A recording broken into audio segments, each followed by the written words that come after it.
بسم اللہ الرحمن الرحیم۔ یہ توحیدخالص.com کی پیشکش ہے۔ چاند دیکھنے پر اللہ تعالیٰ کی پناہ طلب کرنا۔ سیدہ عائشہ رضی اللہ عنہا سے روایت ہے کہ بے شک رسول اللہ صلی اللہ علیہ وسلم نے چاند کی طرف دیکھا، پس فرمایا: یا عائشہ استعیذی باللہ من شر ھذا فإن ھذا هو الغاسق اذا وقب۔ اے عائشہ، اللہ تعالیٰ کی پناہ طلب کرو اس کے شر سے، کیونکہ بلا شبہ یہی وہ الغاسق ہے جب وہ چھا جائے، یعنی سورۃ الفلق میں جس سے پناہ طلب کی گئی ہے۔ یہ حدیث حسن صحیح ہے، دیکھیے صحیح الترمذی۔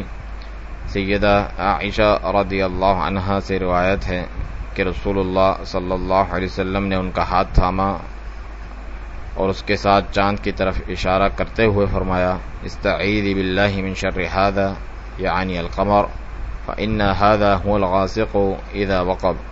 اللہ تعالیٰ کی پناہ طلب کرو اس یعنی چاند کے شر سے، کیونکہ بلا شبہ یہی وہ الغاسق ہے جب وہ چھا جائے۔ دیکھیے الصحیحہ رقم 372۔